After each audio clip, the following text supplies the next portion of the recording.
नमस्कार मित्रों, आप सभी का स्वागत है। और गिरिराज सिंह के बारे में जो मैंने कुछ दिन पहले जो वीडियो में कहा था वो सच साबित होता दिख रहा है। मैंने कहा था, सवाल पूछा था कि गिरिराज सिंह क्या ये हिंदू स्वाभिमान यात्रा निकाल रहे हैं या मुस्लिम संगठित करने की यात्रा निकाल रहे हैं।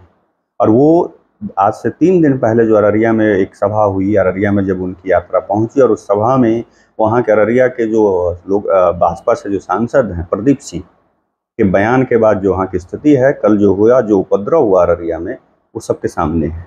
इसलिए मैंने कहा था कि वो ऑलरेडी संगठित है मुस्लिम समाज के लोग, लेकिन गिरिराज सिंह और उस एरिया से जाकर करके इनका, क्योंकि जो है ना बिहार की राजनीति में अब गिरिराज सिंह जो है अप्रासंगिक हो चुके हैं। वो भारतीय राजनीति से में भी अब कुछ समय के बाद अप्रासंगिक हो जाएंगे, लेकिन अब उसको क्या है, बचाने के लिए, अपने आप को मतलब दिखाने, प्रासंगिक रखने के लिए वो इस तरह की यात्रा निकाल रहे। इतने दिनों से कभी उन्होंने आज तक कोई यात्रा नहीं निकाली, कोई कार्यक्रम नहीं किया। इवन कि जो अगर नवरात्रि आए तो नवरात्रि में कहाँ कन्या पूजन कर करके वो बहुत सारे बच्चियों को कुछ पढ़ाई के लिए करते, कुछ उनके एजुकेशन के लिए करते, शादी विवाह के लिए करते, या उसी के लिए वो जो है कन्या पूजन और उनके लिए कुछ ऐसा आयोजन, भव्य आयोजन करते।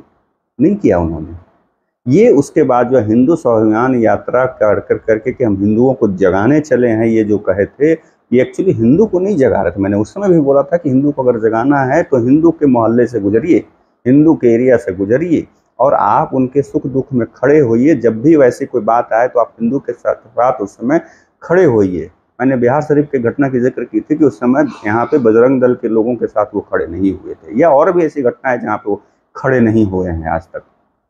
क्या गिरिराज सिंह ने नुपुर शर्मा के लिए कोई आवाज़ उठाया? नहीं उठाया। टाइगर, राजा टाइगर जो वहाँ पे आंध्र प्रदेश, उनको जब पार्टी से निलंबित किया गया, क्या पार्टी के फोरम पे इन्होंने आवाज़ उठाई? जब आपको मंत्री पद से मोह नहीं है तो आप आवाज़ उठाते। आज नुपुर शर्मा के लिए आज ही बोल दीजिए। क्या गिरिराज सिंह ने, नवीन जिंदल जो दिल्ली वाले नवीन जिंदल हैं, जिनका आज कहाँ है वो उस बयान के बाद से पता नहीं, क्या उनके लिए कोई आवाज़ उठाया? नहीं उठाया। इससे समझिए इनके जो है चरित्र को, गिरिराज सिंह सिर्फ बस अपने आप को प्रासंगिक दिखाने के लिए ये सारी चीज़ें कर रहे हैं। और प्रदीप सिंह ने वहाँ पर जो कहा कि अररिया में रहना होगा तो हिंदू बनकर रहना होगा, उसके बाद जो है कल मुस्लिम समाज के 20 साल से कम, 25 साल से कम उम्र के लड़कों ने लाठी डंडे रॉड लेकर के पूरे अररिया में जो है तांडव मचाया। वहाँ के जो पुकार सिंह जो हैं एसपी SSP, उन्होंने बहुत समझाने की कोशिश की उपद्रवियों को, वो लोग जो थे उन लोगों को समझाने की, बुझाने की, इवन कि मान मनोवल तक उन्होंने किया, लेकिन उनकी SP साहब की इन लोगों ने एक न सुनी। और उन्होंने टारगेट किया, इससे देखिए कि क्या है, ये हिंदू को जगाने के लिए कह रहे थे। उन्होंने टारगेट क्या किया, जो दिवाली और छठ की शुभकामनाएं के जो बैनर पोस्टर थे वहाँ पे, उसको निशाना बनाया इन लोगों। अब गिरिराज सिंह 3 दिन पहले वहाँ पर अपनी यात्रा और वहाँ पे मंच पे भाषणबाजी करके चले गए। प्रदीप सिंह भाषणबाजी करके चले गए, जबकि उनके कार्यक्रम में एक मुस्लिम समुदाय का लड़का जो है पिस्टल लेके भी आया था और पकड़ा भी गया था। लेकिन उसके बाद जो कल की जो घटना घटी, तो उसमें मतलब पीड़ित जो भी है उससे परेशानी किसको हुई? गिरिराज सिंह को, प्रदीप सिंह को नहीं, आम जनता को। कल अगर उस तरह से तांडव हो रहा था तो पूरा सड़क होगा डिस्टर्ब होगा, मार्केट डिस्टर्ब होगा, सारी चीज़ें अस्त व्यस्त होंगी। वो कौन झेला? वहाँ की जनता झेली। इसीलिए मैं कह रहा हूँ कि इनका मकसद नहीं, आप उस तरह से करके और मतलब जो है उन लोगों को संगठित कर रहे हो। वो तो ऑलरेडी संगठित है, फिर भी उनका जो है ना फेविकॉल के जोड़ वाला और कर रहे हैं। हिंदू जो है वो जातियों में विखंडित हो गया है, खंड खंड टूट गया है। इसको एकत्रित करने के लिए गिरिराज सिंह का एक भी कदम हमें कोई बता दे, प्रदीप सिंह का एक भी कदम बता दे, या किसी भी इस तरह के नेताओं का, मैं नेताओं की बात कर रहा हूँ, कि कोई एक कदम बता दे कि हिंदू जाति के लोगों को एकत्रित करने के लिए इन लोगों ने कोई वैसा समाज सुधारने वाली काम की हो, जैसा कृष्ण बाबू ने, श्री बाबू ने किया था कि बैद्यनाथ धाम मंदिर में दलितों महादलितों की प्रवेश वर्जित था, उसको उन्होंने खत्म करवाया, उन लोगों को प्रवेश दिलाया। क्या गिरिराज सिंह, प्रदीप सिंह कुछ उस तरह का समाज सुधारने वाला काम किया? नहीं किया, नहीं करेंगे, ये भी जानते हैं। और मेरा जो पहले भी सवाल था, नुपुर शर्मा, नवीन जिंदल, अब तो राजा जो है टी राजा जो आ गए वो तो भारतीय जनता पार्टी में, लेकिन जब भी इन सबों के खिलाफ जब कुछ कार्रवाई बीजेपी की, क्या इन लोगों ने कुछ किया? नहीं किया। कमलेश तिवारी मारे गए, उनके परिवार के लिए आज आज उनका परिवार किस स्थिति में क्या है नहीं है, गिरिराज सिंह जैसे लोग उनके लिए क्या कर रहे हैं। इस सवाल का जवाब हमें और आपको भी तलाशना होगा कि ये सिर्फ चुनावी, क्योंकि आने वाला समय बिहार में चुनाव है और ये अपने आप को मुख्यमंत्री के रूप में देखना चाह रहे हैं भाजपा की तरफ से, और हिंदुत्ववादी चेहरा दिखाना चाह रहे हैं। हिंदू हृदय सम्राट, स्वघोषित हिंदू हृदय सम्राट हैं वो। क्योंकि अगर वो होते तो जहां जहां इस तरह की घटना घट रही है वहां पे जाके हिंदुओं के पक्ष में वो खड़े होते। पार्टी से, पद से, लोकसभा का मतलब सदस्यता से, ये मतलब हमेशा जब आप तिलांजलि देने को तैयार रहते तो पार्टी में ही उठाइए ना, नुपुर शर्मा को लाइए, राज्यसभा का सदस्य बनवाइए, तब माने ना। आज नुपुर शर्मा घुट घुट के जीवन जी रही है, उनके लिए आप क्या कर रहे हैं।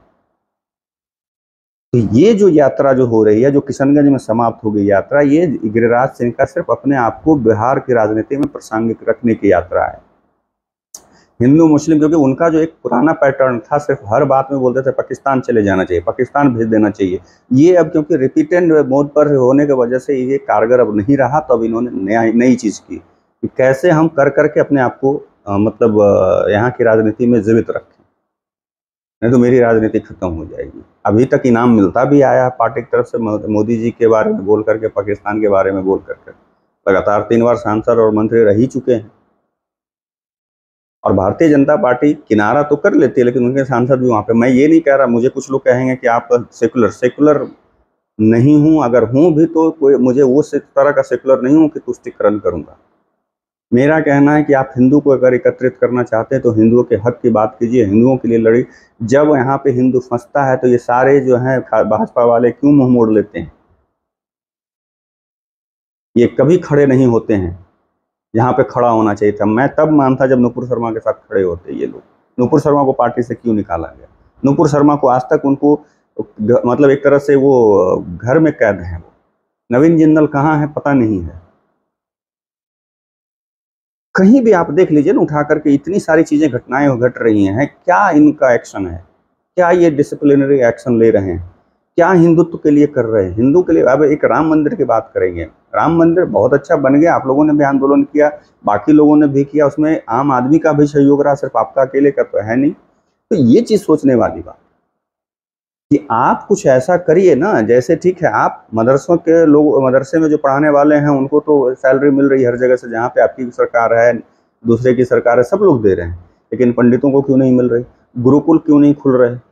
गुरुकुल भी खुलने चाहिए। मदरसे हैं तो भाई आपका संविधान में संशोधित कीजिए ना, संशोधन कीजिए, जो पंडित नेहरू ने कर दिया या कांग्रेस पार्टी ने कि गुरुकुल यहाँ पे नहीं खुलेंगे, संशोधन करके सिर्फ बस मदरसे और वो चर्च के जो है उनका अपने स्कूल खुल सकते हैं। तो आप क्यों नहीं कर सकते कि आप भी एक लाइए, उसको खत्म करके और गुरुकुल भी खोलिए? ये सवाल आप लोग के भी मन में आना चाहिए और आप लोगों को भी उठाना चाहिए। इनके बहकावे में मत आइएगा। अगर आए आपके हिंदुत्व की बात करें तो ये सब सवाल का जवाब जरूर इन लोगों से मांगिएगा, तभी जा करके ये सुधरेंगे। बहुत दिन ये लोग कर लिए इस तरह से, बहुत दिन ये अपनी राजनीतिक रोटियां सेक लिए। हिंदुत्व के लिए कभी ये लोग खड़े नहीं होंगे, हिंदू के लिए कभी खड़े नहीं। इतनी मंदिरें टूट रही हैं, इतनी सारी चीज़ें हो रही हैं, कभी इन लोगों का जुबान से चू तक नहीं निकलता है। और अभी ये आने हमें हिंदू जगाने हमें आ रहे हैं। क्या हम सोए हुए थे? अगर सोए हुए हैं तो जो बोले कि वही एक तरीका है, ये भेदभाव मिटाना होगा, तब जा कर करके हिंदू इकट्ठा होगा। चलिए आप लोगों से विदा लेता हूँ, दूसरे वीडियो में मिलूंगा, तब तक के लिए नमस्कार।